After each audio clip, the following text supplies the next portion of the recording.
Welcome to Wildspire. You get to be a fly on the wall for my intimate conversations with entrepreneurs who are changing the world.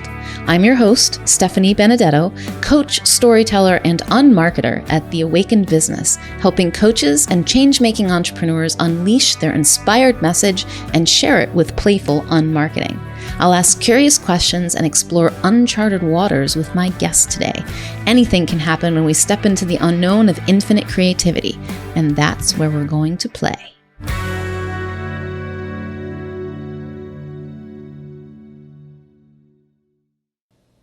My guest today is Coach Debby Handrich.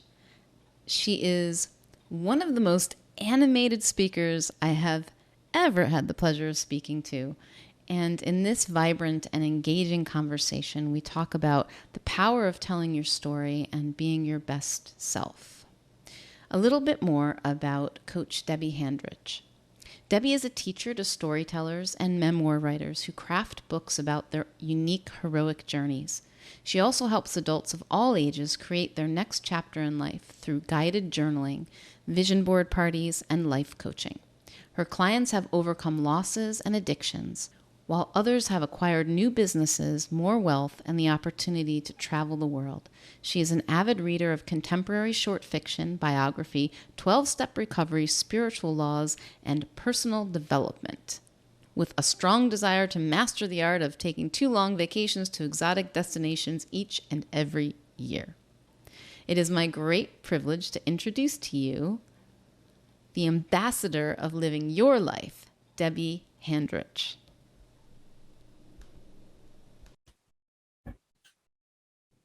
Hello, Debby, and welcome to Wildspire. How are you today?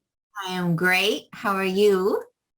I'm well, too, and even better for being able to have this conversation with you. Thank you.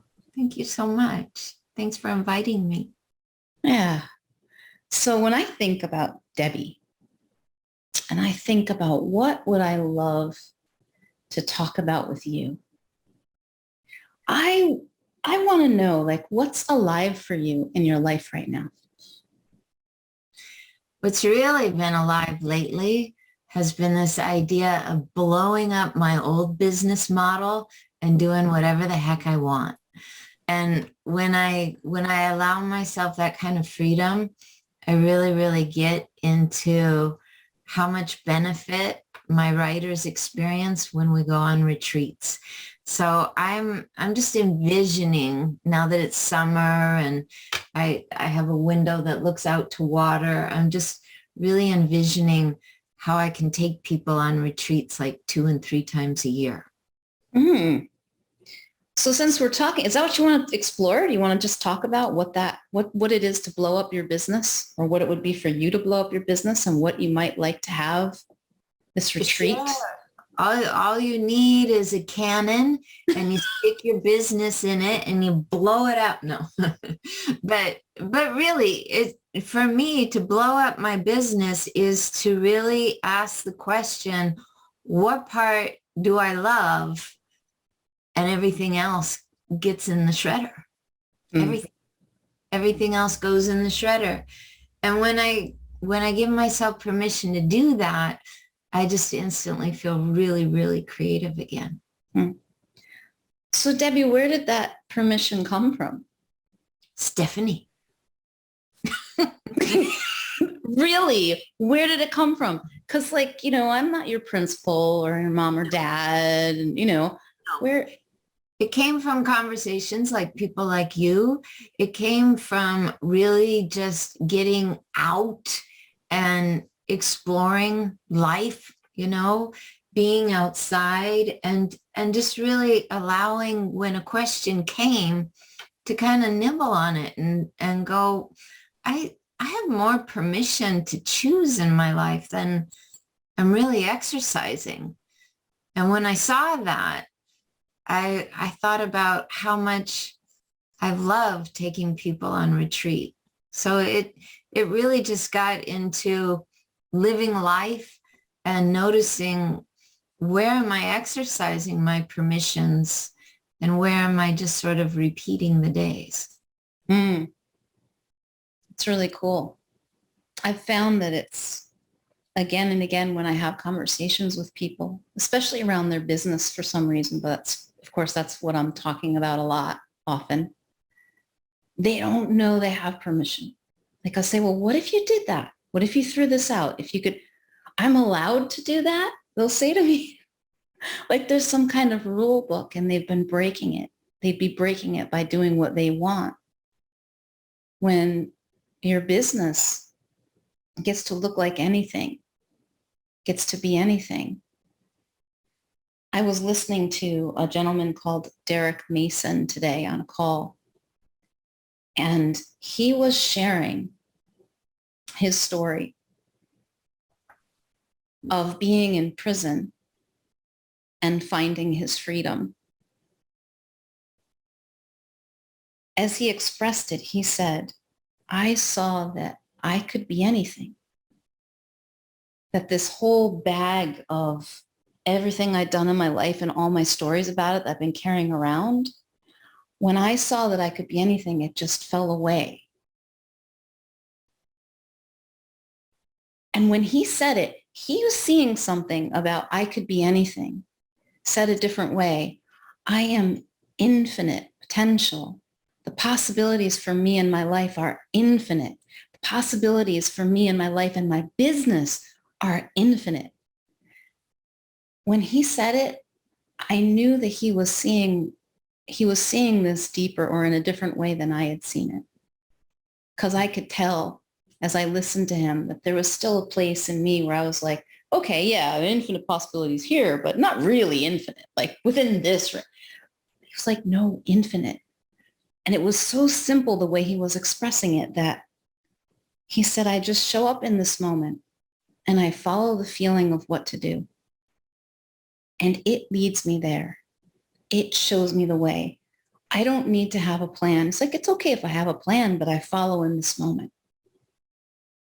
And that's kind of what I'm hearing that you're discovering about your business is that you could blow it up. You could change it completely. You could leave it behind. It could be anything. You could transform it into a rocket ship or a submarine or a feather on the wind. I don't know. What would your business be if it could be anything? What I love is that permission allows you to see that it can be absolutely anything you want it to be. Absolutely anything you want it to be. And I work with writers who come to me with the desire to write a book, but they're doing the same thing I'm doing. They're thinking, or there's this way you write a book, there's this way. And so I've come to you, Coach Debby, to show me the way. And I can't show them the way because there is no the way. But there are many, many ways to write a book. And the most important thing is to do it their way, to discover how their brain works and to discover what they desire and discover what they want to share. And then to discover their way that's going to work for them and to coach them through it. And then I'm over here doing my business, forgetting that that's exactly how I want to run my business.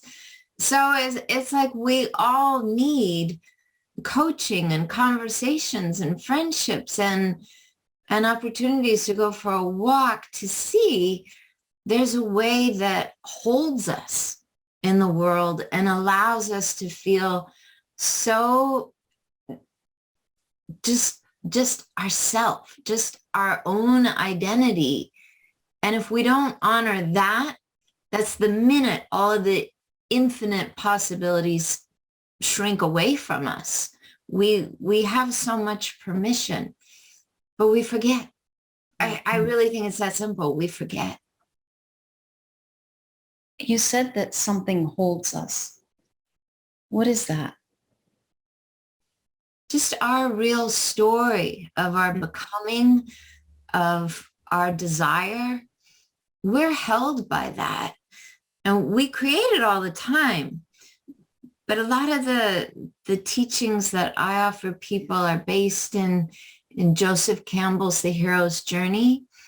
And I talk a lot about what I've sort of coined in my business the heroine's journey.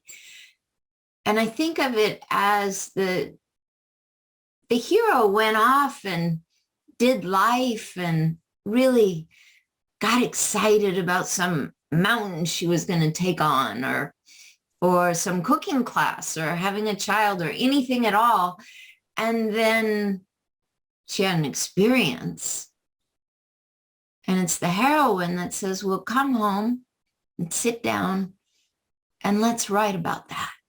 The heroine holds that experience. The hero went out and did it. But what do you want to build now that you've been heroic in your life, whether you planned it or didn't plan it? You know, some people are heroic because they had an injury. Mm-hmm. You know, some people are heroic because they lost their love. But out of it is a huge story that a lot of people want to share. And they want to share it often for the good of others and the good of their own self. But I see it as this heroine that has the story, she's holding it, and she wants to find a way to release her hands and share it outwardly and express it in a book or a blog or a TED Talk or something.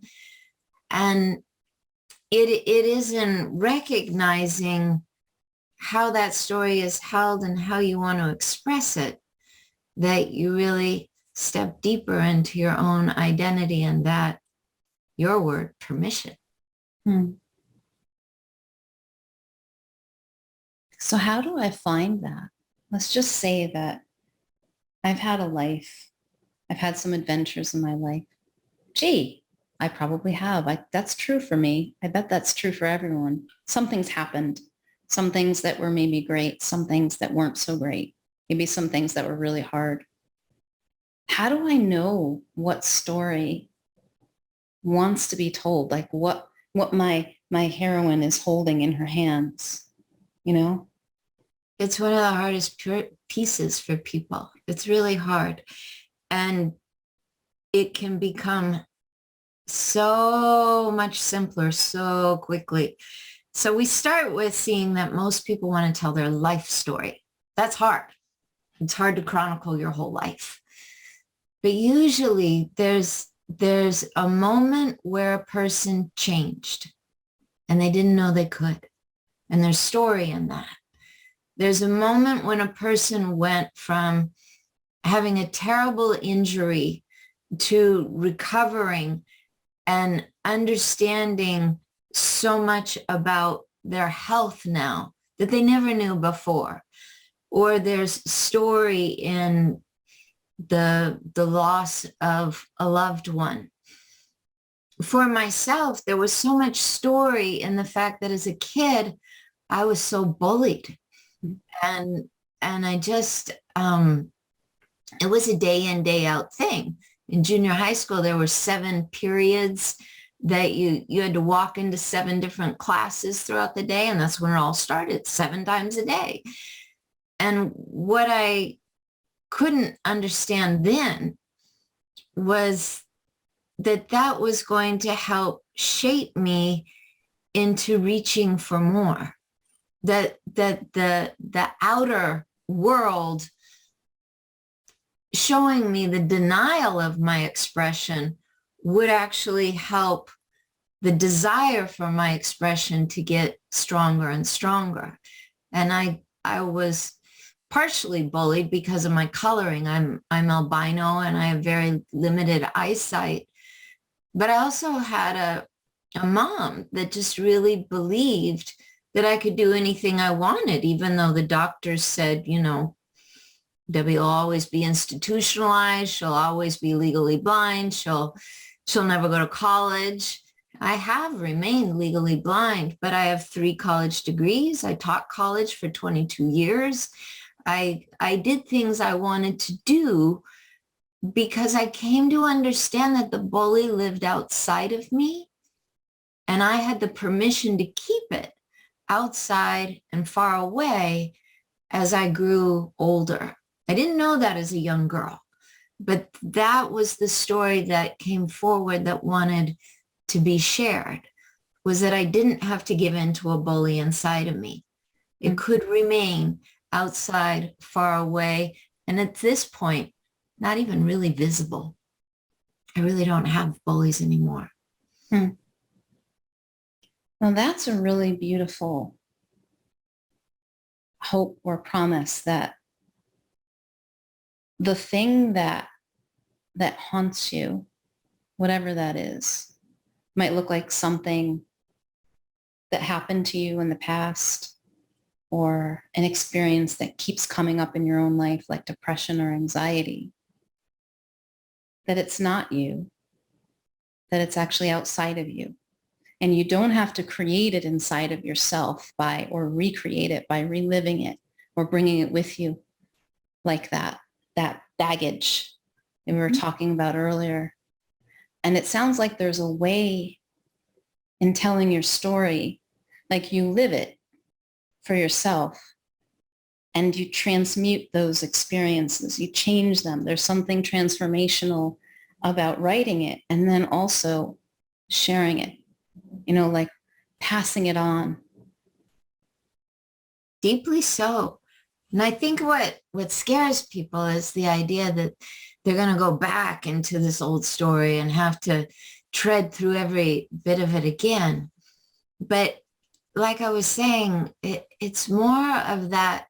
It's that hero energy coming forward, but it's more of a heroine. It's a nurturing, holding energy of the story that just gives you permission to share what you want and leave whatever you want behind that you don't want to share. You have permission. I love this word, that this word has become a theme here. You have permission to share what is on your mind. And there are ways to package this so it's easy for readers to follow and identify with, even though they've lived a very, very different life than perhaps you have. I think so many people, when they go through some sort of transition, especially when they didn't know would happen, there's just this high level of learning that they have a desire to give back at. And I think too, I loved this book, Into Thin Air, that John Krakauer wrote about high altitude hiking. I mean, for anyone that's done something like that, my guess is once you've done it, you don't want to just keep all this to yourself. You want to share it outwardly. And it is in that desire to do so that I think people find such an amazing permission to live their life more fully. And that's something I do too, is we write, what's the next chapter of your life? Does it include sharing this publicly? Maybe you just want to put it on paper and tuck it away because you wanted a deep sharing with yourself. But I just have felt my whole life that there's so much richness in story. And so however that's guiding my business or guiding my conversations, that's something that holds my attention any day, anytime. We all have like a theme we love. And for me, it's storytelling. I'm moved to share something that I don't know if I've talked about it publicly, and I don't think about it often. But when I was a little girl, I was a voracious reader. It was what I did most of the time. I would tear through books. I would go to the library. I would look for every book that had interest for me in one section and then move on to the next section. And I was like just constantly reading books, hours and hours, all day long, all summer long, especially when school was out. And I think it was around the time I was 13 years old, I said to myself, when I'm old and I know something, and for me at that time, old seemed like maybe 40 years old. Right. When I'm old and I know something, I want to write my memoir.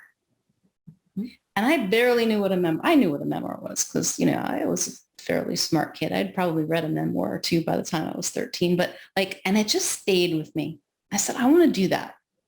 And fast forward about a little over 11 years, actually, right before I was going to get married. And you ever notice how, I don't know if this happens in the stories you see, it's like when there's a transformation happening in someone's life, there's that before and after, there's that moment where they change, a whole mess of things happen in their life at the same time. Yep. So I was like quitting my job, getting married, and I got this invitation to join a writing group. It was run by my mentor, Steve Lewis, who I had on a previous podcast episode. He's amazing. And he invited me in. Everybody else in this writing group was like 20 years older than me. I didn't care. I really didn't care, but I also felt kind of good about myself. And I said yes. And I want to use the phrase, I was shitting my pants because I was so scared. Now I'm going to actually have to write. And I'd had feedback throughout going to school and some college classes and things that, oh yeah, Stephanie can write, whatever. But now I was making a leap to join a writing group. And one of the first pieces I shared was an essay about when my mother got married to husband number 4. I'm counting, yes, husband number 4. And he was a convict in prison, and I went to the prison wedding. And it was just written as a small standalone piece, kind of dry and like, I don't care. Like you could hear the voice of the teenager that I was, like, I don't care what my mother does. And also underneath it, like such despair and hurting. And that was a piece that I wrote that got a response out of the people I read it to. And I started just writing about my story, and it turned out that it was a memoir. And I wrote it. I wrote through it. It took me a couple years. And I thought I was going to be writing about what it was like to be my mother's daughter, because there were a lot of challenges as I saw them at the time. And that's not the book I ended up writing. Right. I mean, my mom was in it and she was a main character, and my relationship with her was a part of it. Well, the book I ended up writing was actually about my relationship with God. There you go. And my coming into the fullness of me, like it was a coming of age kind of thing. But it was always about like me and God and making sense of this thing that's my life. And I wrote it and got it, did a couple drafts of it actually, and got feedback, and went so far as to actually talk to a publisher at one point and got some decent feedback on it. But like, this isn't for us, you got to get the right match. And then I dropped it. And I dropped it because I think at the time I was like, I can't tell this story without hurting people in my family. And then it just was there, but I still have it. Mm-hmm. And I haven't wanted to like pick it back up and publish it. And if I wrote it again, I don't know, my story looks so different to me now. And I wrote it in the present tense as if it was happening in the moment. So it's very young.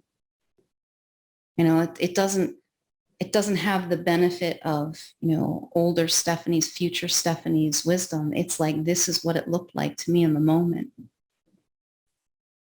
And I'm not sure exactly why I'm sharing that. It just occurred to me to share because it was interesting to see that most of the time when I set out to write something, what I end up writing is not what I think, or there's something different about it. It takes me somewhere. What do you notice about that? I have 400 things to say about all this, but I will tell you that so many times people have said, like, I want to write a memoir like you did. I want to write a memoir to share what it was like to be my mother's daughter. And in the end, what I shouldn't even say in the end, coming up to the middle, they discover, oh, I'm not really writing about what it's like to be my mother's daughter. I'm writing about what it's like to overcome alcoholism. And it's like, okay, all right, and then you go from something that's wildly big to much more focused. This happens all the time. Another person I worked with had spent 18 years in jail. And he said, I want to write my story because I don't want anyone to ever make the mistakes I did. And I'm like, okay, well, we can start with this. What he wanted was to really write and show when the mentors showed up in his life, how that made massive difference, not only to him, but to his entire heritage. But first, he had to be incarcerated for 18 years because that's what all of the men in his heritage had done. They had all committed a robbery. They had all gotten caught, and they had all become incarcerated. And what he found was in being mentored during his incarceration and beyond, that he was breaking the pattern in his family, and how he would raise his sons, because he and his father and his grandfather didn't have access to such principles and such guidance, and coming back to being held, just held in life's process. They were in a deep survival mode. So that desire of what the book is going to be about often changes in the early to middle stages. And like you said, you're getting ready to write a book and everything in real life starts to fall apart. It's just sort of all the fluttering of paper shows up in your world in a fluttering of events. It's very normal. Almost everyone that gets to the middle of a book with me tells me, oh, I have to stop. You wouldn't believe what's going on in my life. And I'm like, I'm probably the only person who will believe it. So, tell me about it. At the same time, Stephanie, most everyone writing memoir is really, really conscientious about not wanting to hurt anyone, especially those really close to them. I think that's where probably pseudonyms come from. This, who's Samuel Clemens? Where do we get these names?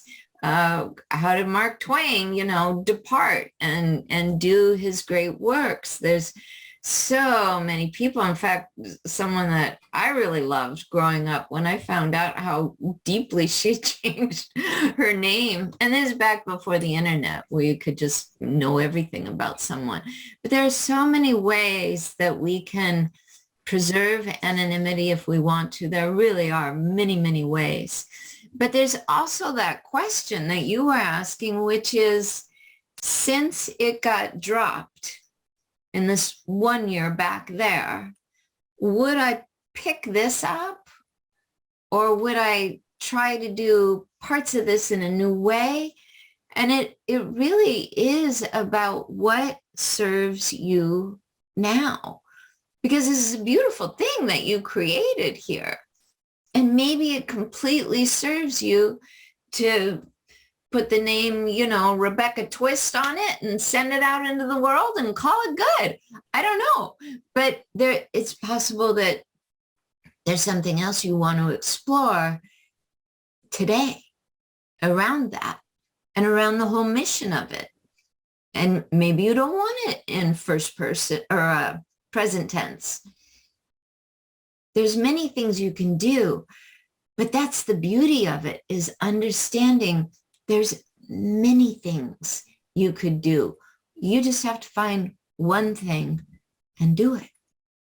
That's really. You know what I actually would love to do with it? What? Go on my retreat? No. Maybe. I always thought it would be super cool to turn it into a Black comedy. Oh, sure. Because there's all kinds of weird spiritual stuff and like strange, kooky things that like don't happen to people. And I could do anything. Like I could ride with that and make it into anything and create the characters or recreate the characters and change genders of people and just really let it tell the heart of the story without it being about my life necessarily. But it still is, like that. I always thought that would be great fun. And if it got turned into a Netflix series, isn't that the dream? It's like one of those things in the back of my head because I think that would be fun. But it was cool. It was cool to see a story emerge and see the story of my life. And my now ex-husband read it and he said, oh my God, this is like having an owner's manual to my wife. Like, I get it. Because it was climbing inside my head.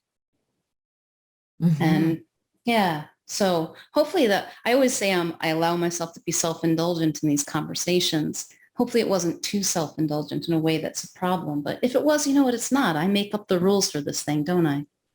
You do. And I didn't see it as self-indulgent. I saw it as highly expressive and wonderful. And it's helping you make some decisions about, Black comedy or, there's all kinds of things to do with it. You could even call it, a roadmap for my ex-husband.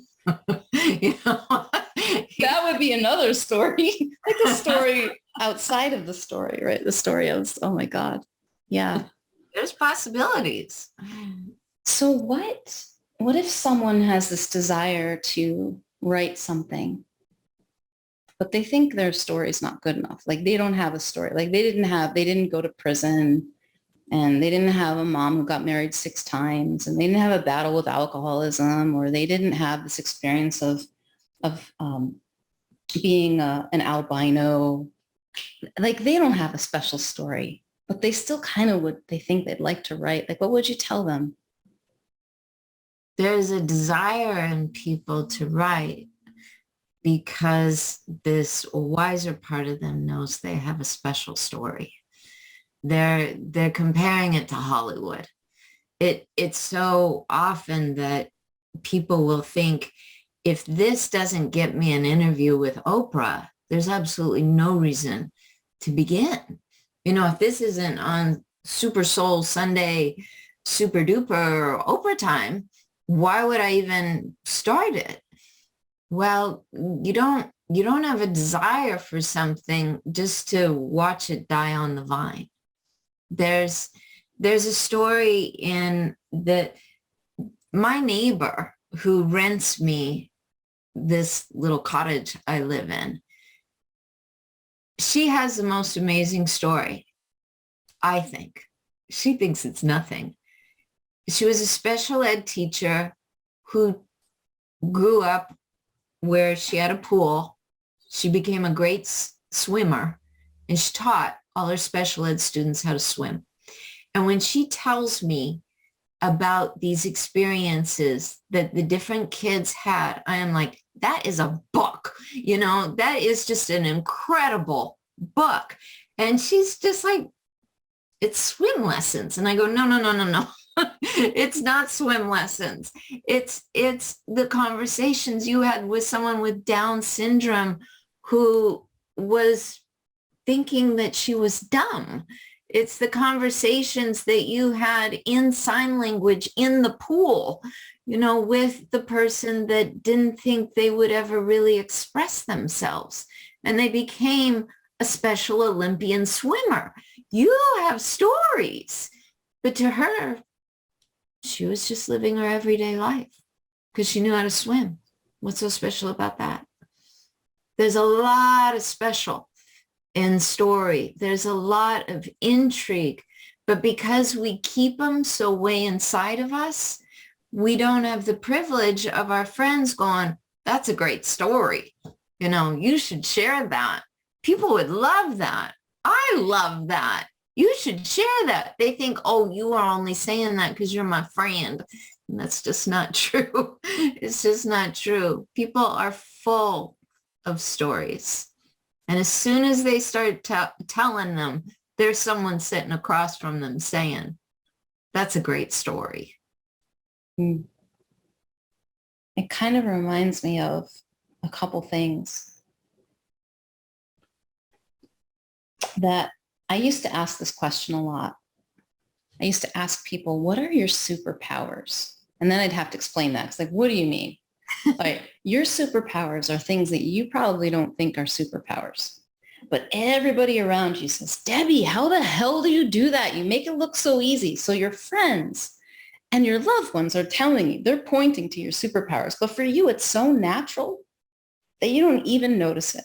You discount it. Like, that's ordinary. Nobody cares. Everybody can do that. No, sorry, they can't. There's something in that. And to me, I see that one of the greatest gifts that we have to offer, maybe it's the greatest, I haven't measured it, but it's up there, is sharing the way we see the world that's different. Mm-hmm. For sure. You know, how do you see the world that's really different from the way most people see it? What do you see that I miss?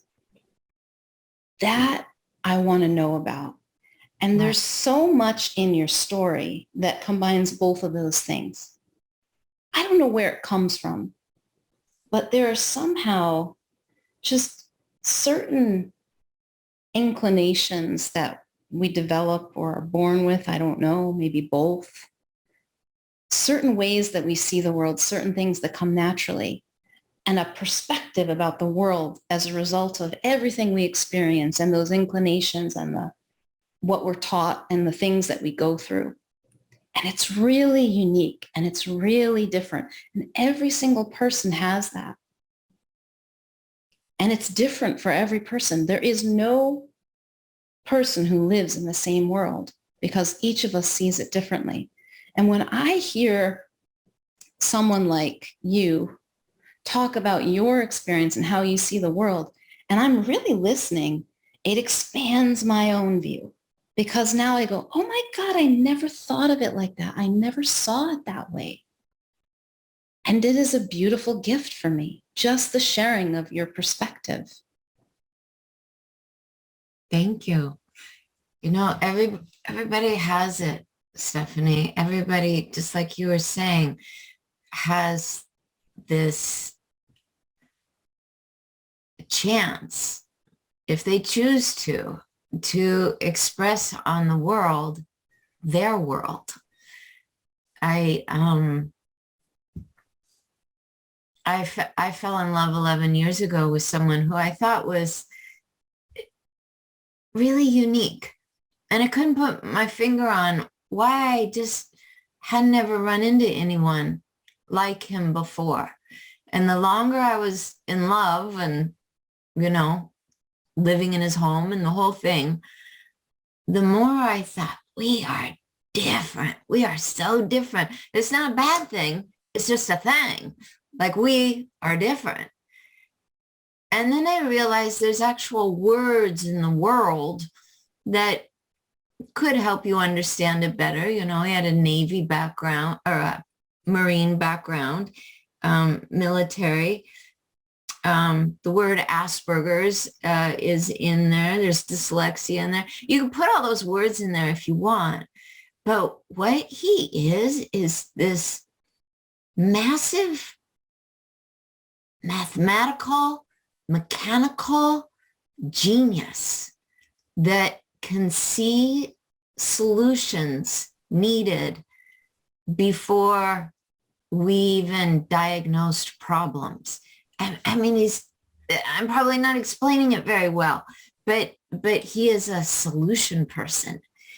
And when I just sit back and watch him, I'm like, wow, just wow.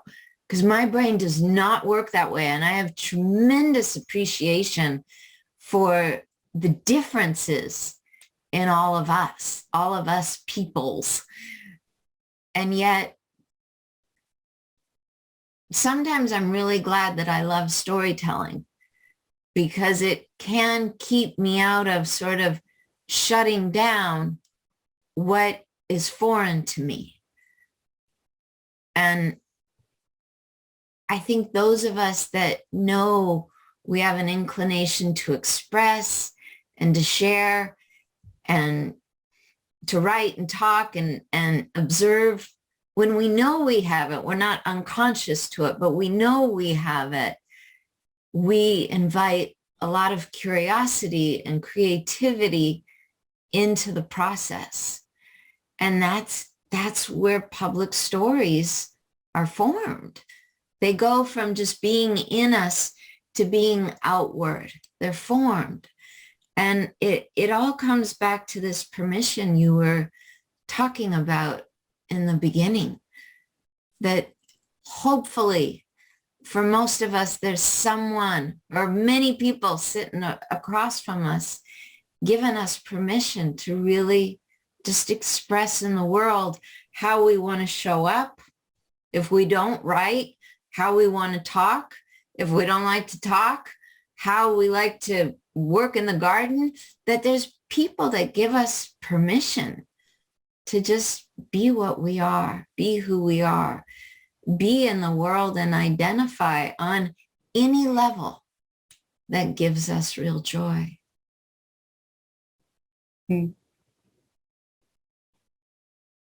What does it do, Debbie, for someone when they really find that story that wants to be told and they tell it? How does it change them? 100% liberates a person. It's not that we all walk around chained up. It's not like that. It's that we just didn't know we could. We imposed so many rules. You know, one of the things that I hear, I taught 12,000 students in college students. So anywhere between age 16 to 60. And one thing I heard over and over again was, well, I can't spell because in the 5th grade, I flunked the spelling bee. I didn't do well. Or, well, I can't write a paragraph. And I know that's true because in the 7th grade, I got an F for it. But everybody's got this, when they want to write, they've got this point they can go back to where it all went over the edge. And it's funny to me. And it's also a little sad, but it's more funny to me that we find a way to balance on this point of failure for our whole life because we don't know any better. But if you're given the permission to tell your story, even though you got that F way back there, even though that spelling bee that nobody knows about, it's kind of a day at a time thing.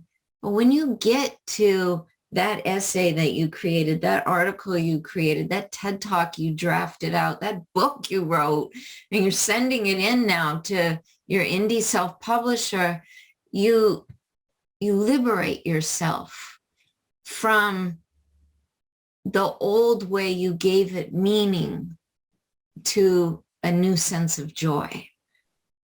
And you just come into the world the way I see you, as just this creative, curious, playful one, as opposed to, I thought it had to be done this way. I thought if I was going to publish, I had to. No, you can, you can do the traditional this ways, but most of us don't want to. We want to do it our way. We want to do it the way that our brain works. Like I was talking about my sweet one, his brain works a certain way.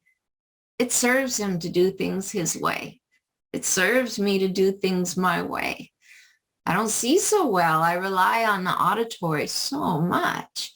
It serves me to know that and to embrace that and to not spend every day trying to see better, because this is not going to happen. But what can happen in knowing who I am is an expression that's fully me. And by going the distance with something, doing the beginning and middle and end of an article, anything, you get to that end point and you're just free to be yourself, because that's what you were doing the whole way along. You just didn't really know it and feel it. But now you do, because that proof, that proof is right there in your hand that you did it, and you're free now. Hmm. I really feel that, Debbie, when you say it. I feel this permission to be your most audacious, vibrant, outrageous, or underwhelming, whatever it might look like to you, self. Anyway, anyhow, vibrantly alive.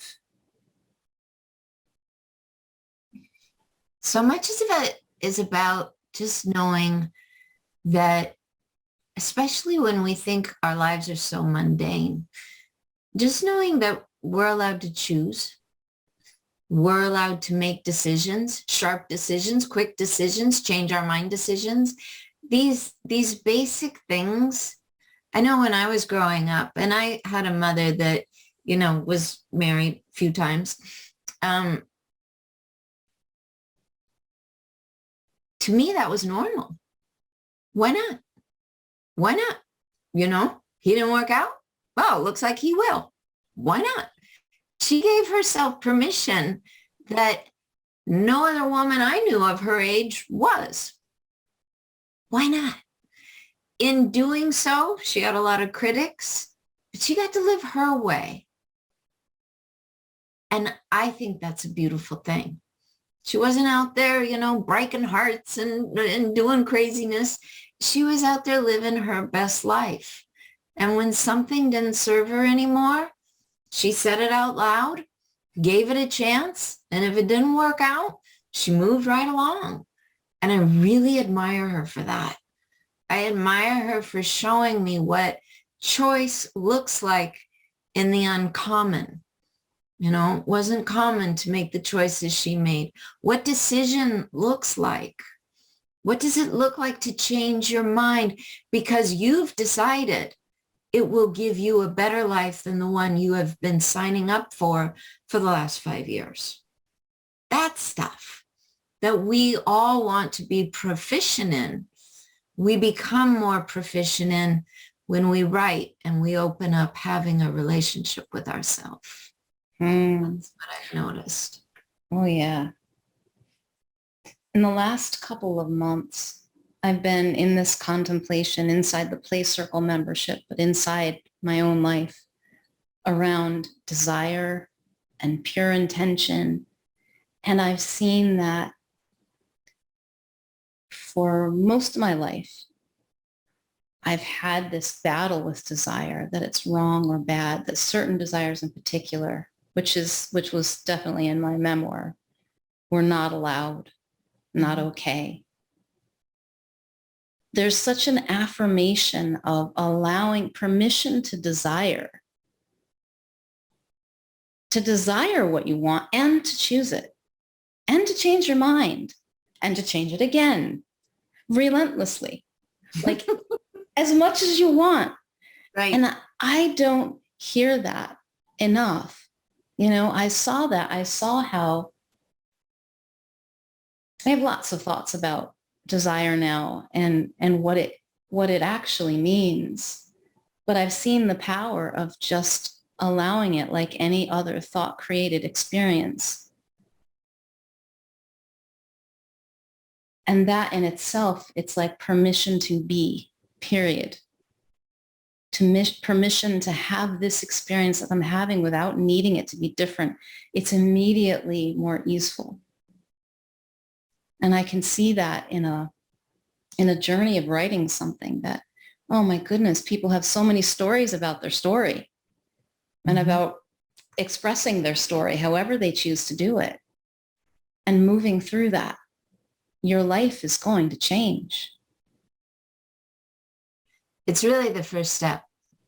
When someone says to me, I think I have a book in me, all I need to see is a sparkle in their eye to know if they do or not. If they're sparkling, they got a book. And the biggie is, are you willing to walk through a process of writing your book, Some people just need 90 days. Some people need half a year. Some people need a year or two. Are you willing to walk through this process and meet your new identity at the end? Because you're going to change. You're going to change. Might be a little, might be a lot, but you are going to change. When you write and you get to know yourself deeper and the awarenesses come and stuff from the unconscious becomes conscious, you change. And it's going to be important to own that identity or make more changes. But no willingness for change, no book. Hmm. This is the way it is. Those not willing leave. So what happens after? If this is just the first step, then what? The next step is to make the decision to write. Hmm. All right. I'm willing to change. I'm willing to observe that I'm going to go through I'm going to move along, or I'm going to move along. I'm going to move, something's going to shift here. But knowing that, I decide that I would like to step into knowing me more and writing and going through process. I decide I will step in. And at this point, it starts to become just a daily ritual with doing some journaling, following prompts, understanding that anything in book writing can be just broken down into tiny little pieces if you want it to. For me, it takes all the overwhelm out, just instantly out. But in that decision, then we start to see choices. So that willingness, the decision, and then working with your choices allows you to start to feel that liberation we talked about at the end point, but you're starting to feel it. And you're starting to get kind of savvy that this would be a great thing to keep and even expand and even let someone see, So really, that takes a person a little bit into the journey, but no willingness, seriously, no book. Mm. How do I know if I'm willing? When I say to you, would you enjoy the fact that as you write this book, new things about Stephanie are going to come forward and you will change? How does that sound to you? If your response is, oh no, I'm not doing that, or oh no, that sounds scary, or whoop, because that happens. People just disappear off of Zoom, they're gone. You can feel it in your gut. Your gut will always lead you to the truth of now. If right now you don't feel willing, that's okay. If you don't feel willing right now, there's no book right now. You might feel willing in 6 months. You might feel willing in 6 days. You might feel willing in 6 years. But there's nothing wrong with the person not willing. They're just not going to get what they came for. That's all. If you're not willing to pay for those Levi's, they're not leaving the store. It's kind of like that. There's no nonsense happening here. Right? I mean, it's a basic principle. So we got to start there. This reminds me of the vampire problem in philosophy. So there's this thought experiment, this question that, let's say a vampire comes to you and says, Debbie, you want to be a vampire. This is amazing, amazing. I am having the time of my life. And guess what? You don't have to kill anybody. You don't even have to drink blood. You get to live forever. You're pretty much invincible. all your problems are solved. Come, join me. So he's taken out, this vampire's taken out all the bad things about being a vampire. But how do you decide if you want to be a vampire when you've never been one? You can't trust the vampire's point of view because the vampire isn't a human anymore and doesn't know, thinks like a vampire now, right? How could you possibly know whether you want to say yes or no? You have no frame of reference for that. And it's something that whenever we're at the threshold of something that's going to change our life, like writing a book or getting married or having a child or pretty much anything, we're not going to be the same person when we do this thing than we were before. And we can't know because we've never been that person if we would actually want to be that. So the whole question in philosophy is you don't answer it. You just keep talking about it and exploring it, right? But I heard a discussion of this, and what I loved that I heard, and this was something I heard from me that stayed with me, is that you can ask yourself, all right, so you don't know what it's going to be like to be that person. Do I want to find out who I become? Do I want to see? And if you get a yes, you got a yes. That's right. That's right. Joseph Campbell calls it following your joy. If you're feeling some joy inside of you, just thinking about your book coming to life, it behooves you to follow that.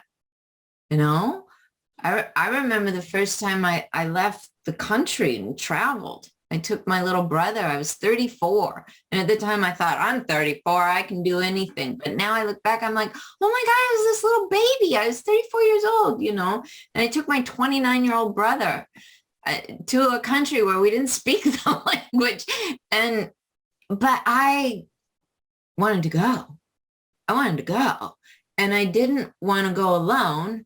And there were all these things I knew that once we get there, we'll just have to figure it out. But I also had and once we get there, we'll figure it out. So there was both. There was the both of, once we get there and once we get there. And once we get there is, you feel it. It's just kind of up to you to say, yes, I feel this. It's like falling in love. You've been married. I've been married. You're no longer married. I'm no longer married. Well, the reasons I got married and the reasons I stopped being married were very different. But the love didn't change. The joy didn't change. That man brought me incredible joy, dating, married, and after. But the whole, are you going to marry him, was, I want to follow this. And I am so glad I did, even though there were some hard things that led to us deciding not to stay married. There were some real hard things. But do I go back and go, I shouldn't have got married? That was dumb. I don't know what I was thinking. I know what I was thinking. I was following my joy, and it took me to joy. Lots and lots of joy. And lots of new things develop, because that's how time works. We develop, we change over time. We have new ideas over time. And sometimes people enter to write a book and they get 2/3 of the way in there. And they're like, you know what? Something's happened. I have changed. I don't think I do want to publish this, but I'm kind of liking the change. Could we stop here for a while? And that's fine. That's fine, because that's following your joy. That whole relationship with writing your book to the 2/3 part took you into the new identity. And you got there by following your joy. It's very different if you crawled under a rock and went, oh my God, what am I doing? So And sometimes that happens. God knows I've done it on my own writing journey. But I had mentors that pulled me out from under the rock, and I do it for my people too. So honestly, it's just like what you said. We could philosophize, philosophize, is that the word? I don't know if that's the word, but we could do that until the end of time. Or we could just really check in and go, I'm feeling some joy around this. I'm feeling a little, but I'm feeling some joy, but I'm feeling some, and that's what you want to follow. Mm. Beautiful. So Debbie, if people want to find out more about what you do, where's the best place they can go? I think you should come to my radio show. It's out of Seattle, Washington, but you can listen to it anywhere. There's an app. You could listen to it practically from the moon. It's it's on KKNW, and it's called Story U. It's capital U, Story U, Talk Radio. And the website for that is 1150kknw.com, 1150kknw.com. And it'll show you that on Thursdays, 4:00 Pacific, I'm always there. I'm always live. I'm always taking people's questions. And we do just like this. We go deep on what is it like to share your story, to have a writing business. Some people call in about writing businesses. Some people want to talk about, how do I talk to my kids? How do I talk to my wife? How do I become more articulate? How do I honor my journey? There's all kinds of things that people want to talk about, and we do it right there. We do live coaching right there. A lot of people write in. I also have a website. Right now, we're in the month of July, and every July I take some of the pages down and we reconstruct and put them back up. But there's at least 2 pages on the website there right now. And so that's CoachDebby.com, and Debbie is Debby, CoachDebby.com. And those might be 2 of the best places. There's a page on my website called Connect. And anytime someone clicks on Connect, it gives you a form where you can send a little note or a letter or pictures or anything you want. And I always reply. Nobody but me reads that. So I'd love to keep up the conversation. Very cool.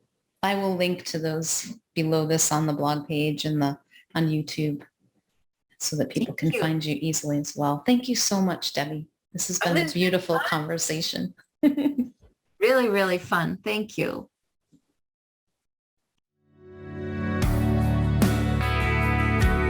Thanks so much for joining me for today's Wildspire conversation.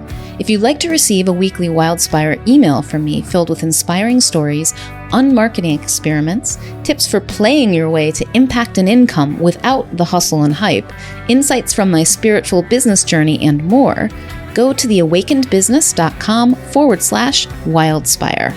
Until next time, may you know yourself as the gorgeous wild creation you are.